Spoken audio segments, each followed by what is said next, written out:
Hello student. तो आज हम लोग क्लास 10 का चैप्टर 5 अध्ययन करेंगे। ठीक है, चैप्टर का नाम है तत्वों का आवर्ती वर्गीकरण। ठीक है, तो अभी हम लोग सबसे पहले सीखेंगे कि जितने भी तत्वों की खोज हुई थी शुरू में, उसका जो है कैसे वर्गीकरण किया गया। तो इसके लिए सबसे पहला जो हम लोग बात करने वाले हैं डोबेनाइनर के विषय में। ठीक है, डोबेनाइनर जो वैज्ञानिक थे, उन्होंने अपना एक ट्राइड का नियम बनाया था। उन्होंने तीन तीन तत्वों को क्या किया था, एक अरेंज किया था उनके एटॉमिक मास के आधार पर, और देखा था कि दो एलिमेंट्स का जो एटॉमिक मास का एवरेज है वो तीसरे एलिमेंट्स के मास के क्या है, बराबर है। ठीक है, तो इसमें इन्होंने ग्रुप बना लिया था। तो सबसे पहले इनके बारे में हम लोग जानते हैं कि वोल्फगैंग डोबेराइनर जो थे, एक जर्मन वैज्ञानिक थे। उसने 1817 में समान गुण वाले तत्वों को समूह में व्यवस्थित किया और उसने तीन तीन तत्वों के ग्रुप बनाए, और ऐसे ही ग्रुप को हम लोग डोबेराइनर ट्राइड कहते हैं।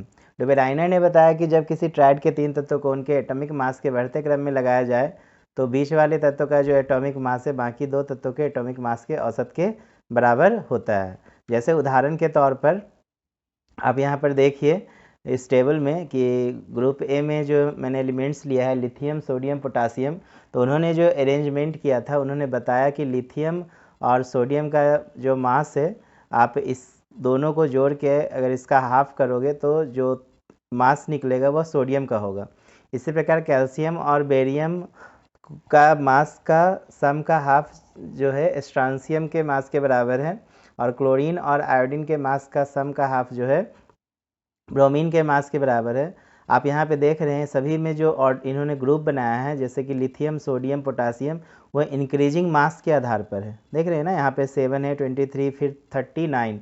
ग्रुप बी में भी आप देखिए कैल्शियम के बाद स्ट्रांसियम के बाद बेरियम आ रहे हैं, और ग्रुप सी में भी हम लोग देख रहे हैं कि क्लोरीन, ब्रोमीन और आयोडीन आ रहे हैं। तो इस तरह से उन्होंने अरेंज किया, लेकिन ये कुछ ही एलिमेंट्स को इस तरीके से अरेंज कर पाए। कहने का मतलब इन्होंने सिर्फ तीन ही ट्राइड की खोज किया, इसलिए इनके क्लासिफिकेशंस के इस सिस्टम को बहुत ज़्यादा मान्यता इन सिस्टम को मान्यता नहीं मिल पाया। ठीक है ना। तो उसके बाद आए एक वैज्ञानिक जो थे न्यूलैंड्स थे। ठीक है ना। उन्होंने न्यूलैंड्स ने एक ऑक्टेट का नियम बनाया। तो जॉन न्यूलैंड्स एक इंग्लिश वैज्ञानिक थे, और उसने 1886 ईस्वी में तत्वों को एटॉमिक मास के बढ़ते क्रम में लगाया। उस समय तक जो है कुल 56 तत्वों के बारे में जानकारी हो चुकी थी, और न्यूलैंड्स ने बताया कि यदि हम किसी एक तत्व से गिनती करना शुरू करें तो हर 8वें तत्व के गुण पहले तत्व के गुणों के समान होंगे, और उसने अपने अष्टक की तुलना संगीत के अष्टक से किया। ठीक है, संगीत का अष्टक कहने का मतलब सा, रे, गा, म, प, ध, नी। तो देखा कि क्या कि सोडियम और जैसे कि उन्होंने देखा कि सोडियम और लिथियम के गुण बहुत हद तक एक जैसे मिलते हैं। इसी तरह बेरिलियम और मैग्नीशियम के एक जैसे गुण दिखाई देते हैं। कहने का मतलब आप यहाँ पे देखिए, जैसे कि यहाँ पे हाइड्रोजन के बाद lithium, lithium beryllium, boron, carbon, nitrogen, oxygen, ये सभी एलिमेंट्स को जो है इस धुन के आधार पर सजाया, और देखा कि सोडियम और लिथियम, देखिए ये हर ये 8 के बाद इसका फिर से रे के स्थान पे आ रहा है। ठीक है, तो लिथियम और सोडियम का गुण देखा बहुत मिल रहा है। इसी तरह बेरिलियम और मैग्नीशियम का गुण उन्होंने वॉच किया कि बहुत ज़्यादा मिल रहा है। उसी तरह बोरोन और एल्युमिनियम का गुण को देखा कि वो बहुत ज़्यादा एक दूसरे उनके जो गुण हैं आपस में वो मैच खा रहे हैं। ठीक है, इस तरह उन्होंने बहुत सारे एलिमेंट को सजाने की कोशिश किया, लेकिन फिर क्या हुआ कि बाकी जो एलिमेंट्स थे उनके गुणों को ये सही तरीके से समझा नहीं पाए। ठीक, और यह केवल नियम कैल्शियम तक लागू हुआ, और कैल्शियम के बाद हर 8वां तत्व पहले तत्व जैसे गुण नहीं दिखाए। ठीक है, तो न्यूलैंड्स के समय तक केवल 56 तत्वों की जानकारी थी। उसने मान लिया था कि भविष्य में और भी किसी तत्व की खोज नहीं होगी, लेकिन बाद में जैसे ही नए तत्वों की खोज हुई तो वह तत्व जो है इनके नियम पर फिट नहीं बैठे। ठीक है, अब नहीं बैठे तो स्वाभाविक है इनके भी नियम को अवॉइड किया जाएगा। तो अपने टेबल में कुछ तत्वों को फिट करने के लिए न्यूलैंड्स ने एक ही खाने में दो दो तत्वों को भी रखा, जैसे कोबाल्ट और निकल हम लोगों ने अभी देखा था। ठीक है, कोबाल्ट और आप यहाँ पे देखिए उस समय यहाँ पे देखिए कोबाल्ट और निकल को एक ही स्थान पे रखा था, ठीक है। तो अपने टेबल में कुछ तत्वों को फिट करने के लिए न्यूलैंड्स ने एक ही खाने में दो दो तत्वों को रखा, जैसे कोबाल्ट और निकेल।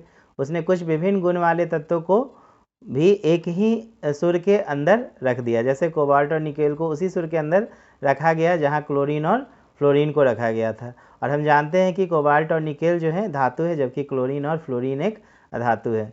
तो इनका जो बनाने का जो तरीका था ये बहुत ज़्यादा सटीक साबित नहीं हुआ, अतः इनके नियम को भी जो है बहुत आगे तक नहीं ले जाया जा सका, ठीक। इसके बाद आए हमारे मेंडलीफ, ठीक है। मेंडलीफ जो आए उनके वो भी एक पीरियडिक टेबल बनाए जिनका नाम हम लोग जानते हैं मेंडलीफ का पीरियडिक टेबल। तो सबसे पहले हम लोग इनके बारे में जानते हैं, जैसे दमित्री इवानोविच मेंडलीफ एक रूसी वैज्ञानिक थे, ठीक है, इनका पूरा नाम है। और उसने गौर किया था कि तत्वों के भौतिक और रासायनिक गुण में आवर्त होता है, और अपने अवलोकन के आधार पर मेंडलीफ ने पीरियडिक नियम का भी प्रतिपादित किया था। मेंडलीफ का पीरियडिक नियम क्या कहता है कि तत्वों के गुण धर्म उनके परमाणु द्रव्यमान का आवर्ती फलन होता है। कहने का मतलब मेंडलीफ का पूरा जो पीरियडिक टेबल बनाने का जो कॉन्सेप्ट था वो किस पर आधारित था, तो परमाणु द्रव्यमान पर आधारित था, ठीक है। तो मेंडलीफ के पीरियडिक टेबल को सबसे पहले एक जर्मन जर्नल ने 1872 ईस्वी में प्रकाशित किया था। और मेंडलीफ के पीरियडिक टेबल में कॉलम और रो थे, और कॉलम को उन्होंने ग्रुप कहा था और रो को उन्होंने पीरियड्स कहा था। तो ऑक्साइड और हाइड्राइड के फार्मूले को कॉलम के ऊपर लिखा गया, और ऑक्सीजन और हाइड्रोजन ज़्यादातर तत्वों के साथ कंपाउंड बनाते थे, इसलिए मेंडलीफ ने ऑक्साइड और हाइड्राइड का भी अध्ययन किया था। हम लोग आगे इसके पीरियडिक टेबल को भी देखेंगे। तो मेन इनका जो श्रेय रहा था मेंडलीफ का, वो जितने भी तत्वों को इन्होंने सजाया था वो उनके परमाणु द्रव्यमान के आधार पर सजाया था। तो मेंडलीफ ने अपने पीरियडिक टेबल में कुछ स्थानों पर अधिक एटॉमिक मास वाले तत्वों को कम एटॉमिक मास वाले तत्वों से पहले रखा, इसलिए ऐसा किया ताकि समान गुण वाले तत्व एक ही ग्रुप के अंदर रहे। और वो देखिए वो बढ़ते हुए द्रव्यमान के अनुसार सभी एलिमेंट को सजाने की कोशिश किए थे। जैसे कोबाल्ट में देखो ये एटॉमिक मास 59.8 है, और निकेल का एटॉमिक मास जो 58.7 है के पहले रखा गया। इसी तरह इसने कुछ चेंजिंग भी किया था। पहले तो इन्होंने नियम बताया कि जितने भी एलिमेंट्स हैं हम इसे बढ़ते हुए एटॉमिक मास के अनुसार रखेंगे, लेकिन कुछ एलिमेंट्स में इन्होंने चेंजिंग भी किया था, जैसे कि कोबाल्ट का एटॉमिक मास 58.9 था और निकेल का 58.7 था, लेकिन उन्होंने इससे निकेल से पहले किसको स्थान दे दिया, कोबाल्ट को।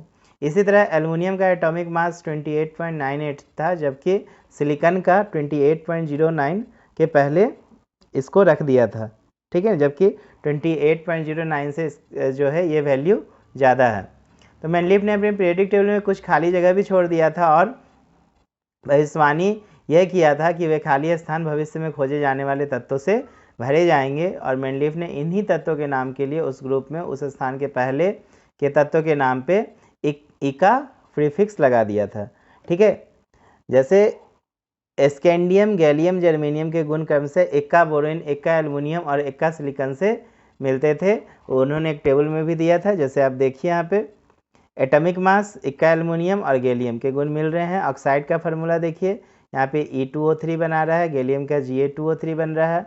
उस तरह क्लोराइड का फार्मूला देखिए ECl3, और यहाँ पे आपका GaCl3 बना रहा है। और जब नोबेल गैसों की खोज हुई तो इन्होंने आसानी से एक नए ग्रुप में भी रख दिया, जिससे मेंडलीफ के पीरियडिक टेबल के मूल रूप में कोई फेरबदल नहीं करना पड़ा। और मेंडलीफ के पीरियडिक टेबल की ये बहुत बड़ी खासियत थी। तो बहुत वैल्यू दिया गया था उस समय मेंडलीफ का पीरियडिक टेबल जब बनाया गया था, ठीक है ना, क्योंकि इतना अच्छा जो है तत्वों को जो सजाने का काम अरेंज किए थे बढ़ते हुए मास नंबर के आधार पर, और वहीं पे कुछ मास को चेंज किए थे, उनके बढ़ते हुए क्रम में थोड़ा सा परिवर्तन भी लाए थे। तो इस तरह का जो कॉन्सेप्ट थे देने वाले थे हमारे मेंडलीफ थे, ठीक है। लेकिन फिर भी क्या हुआ कि मेंडलीफ के पीरियडिक टेबल में बहुत सारी कमियां रह गई। पहला कमी क्या हुआ, हाइड्रोजन का स्थान। तो मेंडलीफ के पीरियडिक टेबल में हाइड्रोजन का स्थान बहस का ही मुद्दा था, और हाइड्रोजन का इलेक्ट्रॉनिक कॉन्फ़िगरेशन अल्कली मेटल जैसा था, क्योंकि दोनों की बाहरी कक्षा में एक इलेक्ट्रॉन थे। और हाइड्रोजन और अल्कली मेटल हैलोजन, ऑक्सीजन और सल्फर के साथ मिलकर एक ही जैसे फार्मूले वाले कंपाउंड बनाते थे। जैसे कि आप देखिए यहाँ पे HCl, NaCl, H2O, यहाँ पे Na2O। आप देख रहे हो हाइड्रोजन जो कंपाउंड बना रहा है हाइड्रोक्लोरिक एसिड का, यहाँ पे देखिए सोडियम क्लोरीन से बना रहा है। कहते दोनों का नेचर बिल्कुल एक समान दिख रहा था। उसी तरह H2O, फिर Na2O, फिर यहाँ पे H2S है, यहाँ पे Na2S है। तो हाइड्रोजन और हेलोजन भी समान गुण दिखाते थे, और हाइड्रोजन और हेलोजन दोनों प्रकृति में डाई एटॉमिक मॉलिक्यूल्स के रूप में पाए जाते हैं। दोनों ही धातु और अधातु के साथ मिलकर कोवैलेंट भी कंपाउंड बनाते थे। इसलिए ऐसा कहा जाता है कि मेंडलीफ के टेबल में हाइड्रोजन का स्थान सही नहीं था। अब आइसोटोप का स्थान, तो समान रासायनिक गुण लेकिन विभिन्न एटॉमिक मास वाले पदार्थों को हम आइसोटोप कहते हैं। चूँकि मेंडलीफ का पीरियडिक टेबल एटॉमिक मास पर आधारित था, इसलिए इसमें आइसोटोप को उचित स्थान नहीं मिला था। ये भी एक कारण था कि मेंडलीफ का पीरियडिक टेबल बहुत ज़्यादा सक्सेस नहीं किया। यह भी ध्यान रखना होगा कि मेंडलीफ के समय में आइसोटोप के बारे में कोई जानकारी नहीं थी, तो इसलिए उस समय इनके टेबल को अच्छा माना गया। लेकिन जैसे ही आइसोटोप की खोज होना स्टार्ट हो गई, तो मेंडलीफ के पीरियडिक टेबल में उस आइसोटोप को स्थान नहीं मिल पाया।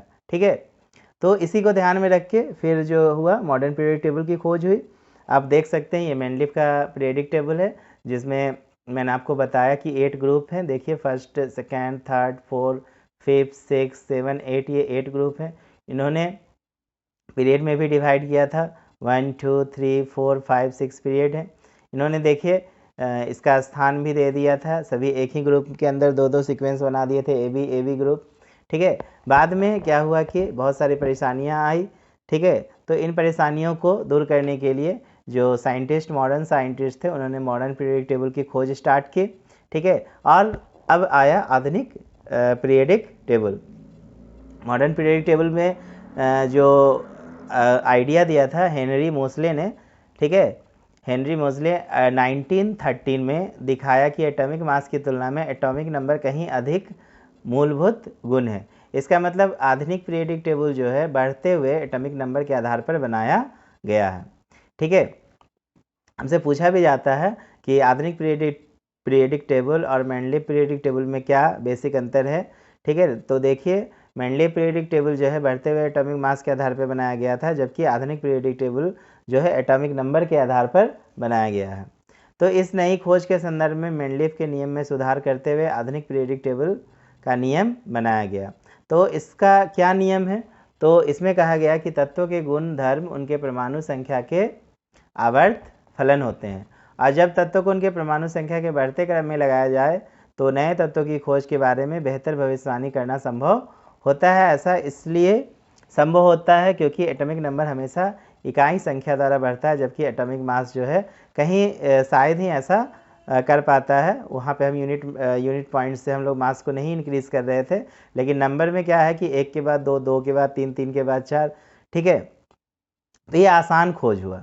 ठीक है, कि जितने भी एलिमेंट्स से तत्व हैं उनको हम उनके बढ़ते जो है परमाणु संख्या है उसके आधार पर सजाया जाए।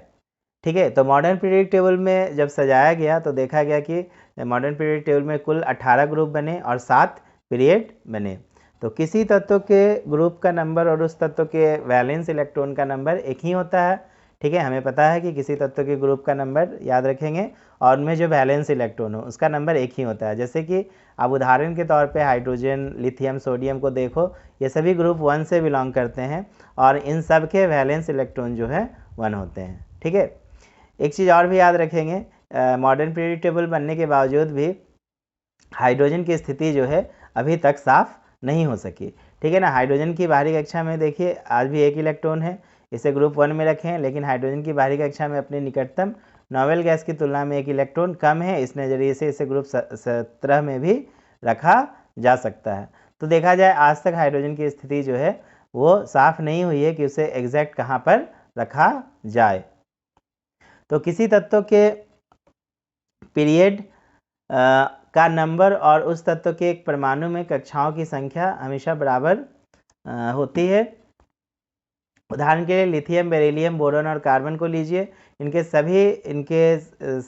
सब के परमाणु में 2 कक्षाएं हैं, इसलिए सभी पीरियड 2 से बिलोंग करते हैं। ठीक है, अगर 3 कक्षाएं होगी तो पीरियड 3 से बिलोंग करेंगे। कक्षा कहने का मतलब हम लोग पहली कक्षा को K बोलते हैं, दूसरी को L, फिर M, फिर N, इस तरह से कक्षाएं बनती हैं, ठीक है, KLMNOP इस तरीके से, ठीक है। तो आप ध्यान देंगे कक्षा किसी परमाणु के पास 2 कक्षाएं हैं तो उनके लिए 2 पीरियड होंगे, ठीक है ना। और अगर 3 कक्षाएं हैं, ठीक है, तो वह 3 पीरियड्स में आएंगे, ठीक है। तो किसी भी पीरियड के तत्वों की संख्याओं को कक्षाओं में इलेक्ट्रॉन भरने के संदर्भ में बताया जा सकता है। किसी भी कक्षा में इलेक्ट्रॉन की अधिकतम संख्या को हम 2n² से दिखा सकते हैं। जैसे कि पहली कक्षा K सेल है तो इसमें देखिए Kn का मान यहाँ पे जो है, इसका ऊर्जा का जो स्तर है वो n बराबर 1 पर हम लोग अध्ययन करते हैं। तो K सेल में जो कुल इलेक्ट्रॉनों की संख्या निकलती है वो 2 होती है। आप इस अधिकतम इलेक्ट्रॉनों की संख्या को निकालने के लिए फार्मूला का प्रयोग कर सकते हैं। उसी तरह L सेल में जो है मैक्सिमम जो इलेक्ट्रॉन की संख्या मिलेगी वो 8 मिलेगी। M सेल में जो है मैक्सिमम नंबर ऑफ इलेक्ट्रॉन्स जो है 18 मिलेंगे, ठीक है ना। अब है मॉडर्न पीरियोडिक टेबल का ट्रेंड में सबसे पहले हम लोग बात करेंगे वैलेंसी के विषय में। तो जब किसी पीरियड में बाएं से दाएं जाते हैं तो बच्चों वैलेंसी पहले तो 1 से बढ़कर 4 हो जाता है और फिर घटते घटते क्या हो जाता है, 0 हो जाता है। उदाहरण के लिए आप देखिए लिथियम का वैलेंसी 1 है, बेरिलियम का 2 है, बोरोन का 3 है, कार्बन का 4 है। इसमें वैलेंसी इलेक्ट्रॉन और वैलेंसी दोनों सेम है, ठीक है।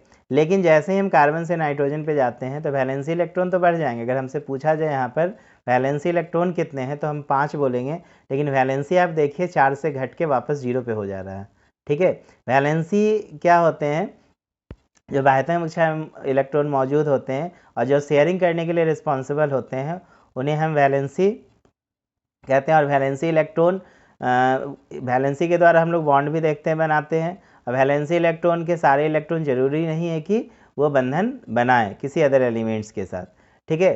तो हम देख रहे हैं कि जो वैलेंसी है वो 1 से बढ़ता है 4 तक और फिर वापस 4 से घटते घटते वापस क्या हो जाता है, 0 हो जाता है। जिसमें आपको एक सीरीज दिखाया गया, lithium, beryllium, boron, carbon, nitrogen, oxygen, fluorine और नियोन। तो जिस जिस एलिमेंट्स की वैलेंसी 0 होती है उसे हम अक्रिय गैस की श्रेणी में रखते हैं, ठीक है ना, जिसे आप नोबेल एलिमेंट्स कहते हैं।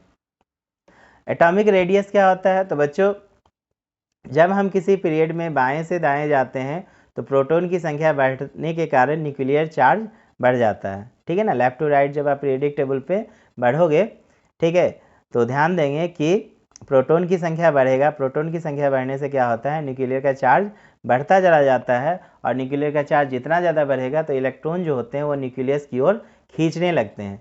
इसके परिणाम स्वरूप क्या होता है कि एटॉमिक रेडियस घटने लग जाता है, ठीक है। जैसे कि आप उदाहरण के रूप में यहाँ पर देखिए, आप लेफ्ट टू राइट जब जा रहे हैं तो लिथियम का जो एटॉमिक रेडियस है वो 152 है, जबकि बेरिलियम का एटॉमिक रेडियस 111 है। उसी तरह बोरॉन का 88 है, तो कार्बन का 77 है, नाइट्रोजन 74, ऑक्सीजन 66।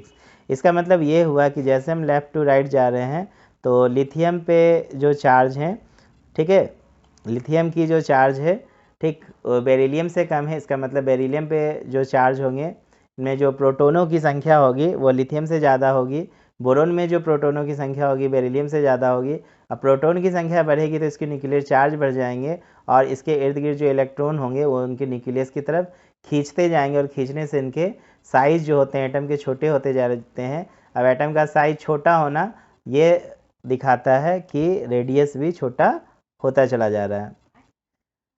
तो जब हम किसी ग्रुप में नीचे की ओर चलते हैं तो नई कक्षा जुड़ने लगती है। इससे न्यूक्लियस और सबसे बाहरी इलेक्ट्रॉनों के बीच की दूरी भी बढ़ने लगती है, इसलिए किसी ग्रुप में नीचे की ओर जाने से एटॉमिक रेडियस बढ़ता है। तो ये सवाल बराबर हम लोगों से पूछा जाता है। तो हमें पीरियडिक टेबल में एलिमेंट्स को ध्यान देना होता है कि जब हम लेफ़्ट से राइट जाएंगे, ठीक है, तो ध्यान देंगे एटॉमिक रेडियस का मान घटेगा क्योंकि जो है प्रोटोनों की संख्या बढ़ती है जिसकी वजह से न्यूक्लियर चार्ज बढ़ता चला जाता है। और जब हम ऊपर से नीचे आते हैं पीरियड में, पीरियड 1 से 2, 2 से 3 में आते हैं तो क्या होता है, चूँकि नई कक्षाएँ बढ़ने लगती है, नई कक्षाएँ बढ़ने से क्या होता है एटम का साइज़ बड़ा हो जाता है जिसकी वजह से एटॉमिक रेडियस जो है बढ़ने लगता है। अब हम लोग बात करेंगे मेटेलिक और नॉन मेटेलिक गुणों के विषय में। तो मेटल जो होते हैं बच्चों इलेक्ट्रोपॉजिटिव होते हैं, यानी वो कंपाउंड बनाने के लिए आसानी से इलेक्ट्रॉनों का क्या करते हैं, त्याग करते हैं। और जब हम किसी पीरियड में बाएं से दाएं जाते हैं तो न्यूक्लियस पर प्रभावी चार्ज बढ़ता है, अभी जस्ट मैंने आपको बताया, ठीक है ना। इससे न्यूक्लियस और सबसे बाहरी इलेक्ट्रॉनों के बीच का आकर्षण भी बढ़ जाता है। इसलिए जब हम किसी पीरियड में बाएं से दाएं जाते हैं तो तत्वों की इलेक्ट्रोपॉजिटिव प्रवृत्ति घटती जाती है, और दूसरे शब्दों में किसी पीरियड में बाएं से दाएं जाने पर तत्वों की मेटेलिक प्रवृत्ति घटती है, ठीक है। तो हम किसी ग्रुप में नीचे आते हैं तो कक्षाओं की संख्या बढ़ जाती है, इससे न्यूक्लियस और बाहरी इलेक्ट्रॉनों के बीच का आकर्षण घट जाता है, और इसलिए किसी ग्रुप में नीचे जाने से तत्वों की इलेक्ट्रोपॉजिटिव प्रवृत्ति बढ़ जाती है, और दूसरे शब्दों में हम कहते हैं कि किसी ग्रुप में ऊपर से नीचे जाने पे तत्वों की मेटेलिक प्रवृत्ति बढ़ती है, और नॉन मेटेलिक प्रवृत्ति के लिए इससे यहाँ पे कॉन्सेप्ट जस्ट उल्टा हो जाएगा। इसलिए आप ध्यान देंगे जब भी आपसे कोई पूछे कि लेफ्ट से राइट जाएंगे तो ध्यान देंगे बच्चों, तत्वों की जो मेटेलिक प्रॉपर्टी है वो घटते चली जाती है। इसीलिए लेफ्ट से राइट आने पे हम लोग, जैसे लेफ्ट से राइट कहने का मतलब ग्रुप 1 से 2, 2 से 3, 3 से 4, जैसे जैसे आगे बढ़ेंगे तो आप ध्यान देंगे तत्वों का जो मेटेलिक गुण है, ठीक है, वो क्या होगा, कमता चला जाएगा, और नॉन मेटेलिक प्रवृत्ति जो है बढ़ती चली जाएगी, ठीक है। इसके बाद आप देखिए ये पीरियडिक टेबल, जैसे कि मैं बता दूं यहाँ पर लिथियम का मेटेलिक प्रॉपर्टी मान लीजिए सबसे ज़्यादा होगा, उससे कम बेरिलियम का होगा, उससे कम फिर बोरन, फिर देखिए नॉन मेटेलिक कैरेक्टर जो है वापस आ जा रहा है, ठीक है। अब देखिए यहाँ से नॉन मेटल स्टार्ट होता है, इसका मतलब कार्बन में मेटेलिक प्रॉपर्टी बहुत कम होगी और नॉन मेटेलिक प्रॉपर्टी ज़्यादा। उसी तरह नाइट्रोजन में नॉन मेटेलिक प्रॉपर्टी और ज़्यादा होगी, ऑक्सीजन में और ज़्यादा होगी, फ्लोरीन में और ज़्यादा होगी, समझ रहे हैं ना।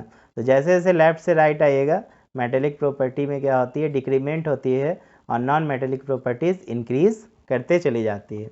आप ये देखिए, जैसे यहाँ पे हमसे पूछा जाए लिथियम बेरिलियम में किसकी रेडियस बड़ी होगी, तो बच्चों हम बताएंगे कि लिथियम की रेडियस जो है बड़ी होगी, ठीक है ना, बेरिलियम से। अगर लिथियम और बोरन में भी हमसे डिस्कस करें तो लिथियम की रेडियस बोरन से बड़ी होगी, क्योंकि बोरन में क्या होगा, प्रोटोनों की संख्या बढ़ने से इसका जो न्यूक्लियस चार्ज है, इसको हम लोग इफेक्टिव न्यूक्लियर चार्ज कहते हैं, ये बढ़ जाएगा, और बढ़ने की वजह से इसकी रेडियस जो है कम हो जाएगी, क्योंकि एटम सिकुड़ेगा, और सिकुड़ने से उसकी साइज छोटी होगी, जिसकी वजह से रेडियस कम हो जाएगी, ठीक है ना।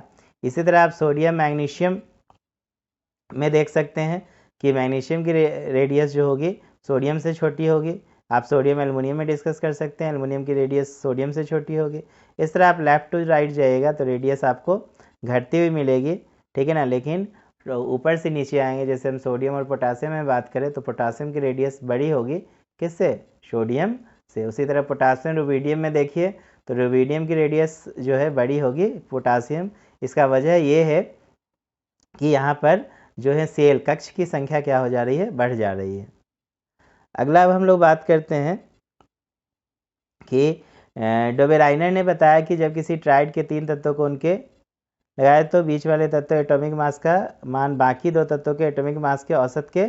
अब देखिए हम लोग पूरा जो है ये चैप्टर का जो है मेंडलीव पीरियोडिक टेबल को अध्ययन करने के बाद हम इसका थोड़ा सा सारांश देख लेते हैं पूरे चैप्टर का।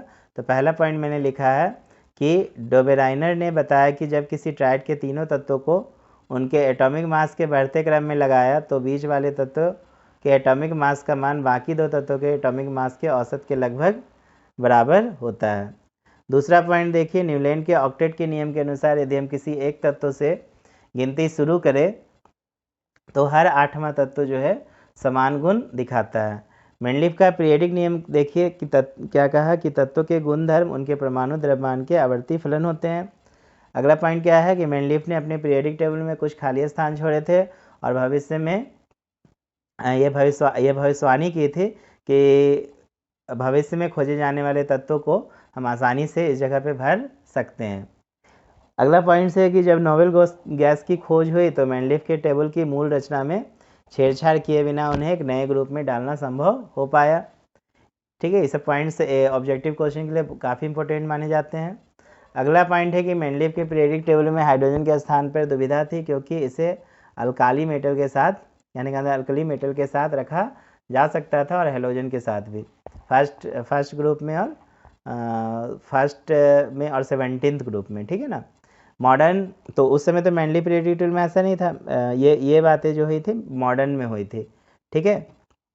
क्योंकि हाइड्रोजन के लिए दोनों जो थे दोनों का पीरियोडिक टेबल आज तक सही कॉन्सेप्ट नहीं बता सके हैं कि इसको एग्जैक्ट कहाँ पे रखा जाए, ठीक है ना। कहने का मतलब उसका स्थान का निर्धारण आज तक सही तरीके से नहीं किया जा सका है। मॉडर्न पीरियडिक टेबल में 18 ग्रुप 7 पीरियड होते हैं। और अगला पॉइंट है किसी तत्व का ग्रुप नंबर उस तत्व के वैलेंस इलेक्ट्रॉन्स के बराबर होता है। नेक्स्ट पॉइंट है कि किसी तत्व का पीरियड नंबर उस तत्व के परमाणु में मौजूद कक्षाओं के नंबर के बराबर होता है, अभी हम लोगों ने पढ़ा था। अगला पॉइंट है किसी पीरियड में बाएं से दाएं जाने पे वैलेंसी 1 से बढ़कर 4 हो जाती है, ठीक है, और फिर घटते घटते 0 हो जाती है। अगला पॉइंट है किसी पीरियड में आगे बढ़ने पर एटॉमिक रेडियस घटता है और किसी ग्रुप में नीचे जाने पर एटॉमिक रेडियस बढ़ता है, जस्ट हम लोगों ने देखा। और अंतिम पॉइंट ये है कि किसी पीरियड में आगे बढ़ने पर मेटेलिक गुण घटता है और किसी ग्रुप में नीचे आने पर मेटेलिक गुण बढ़ता है। तो बच्चों ये चैप्टर का मैंने पूरा रिवीजन नोट्स बनाया है ये, ठीक है। ये चैप्टर एक दो बार अगर हम लोग इस रिवीजन नोट्स को अगर रिवाइज कर ले, स्टडी कर ले, तो हम लोग का पूरा जो चैप्टर है वो हमेशा कमांड में रहेगा, ठीक है ना। तो धन्यवाद। आप मेरे चैनल को सब्सक्राइब कीजिए और इसी तरह से आने वाला हर अपडेट को आप लीजिए। और मेरा मेन जो लक्ष्य है आपका एग्जामिनेशन का तैयारी कराना, इसलिए मैं हर एक चैप्टर का रिवीजन लेक्चर बना रहा हूँ टाइम टू टाइम, और इससे रिलेटेड जितने भी क्वेश्चन और आंसर्स हो रहे हैं उसको मैं आपको दे रहा हूँ, ठीक है। ओके, धन्यवाद।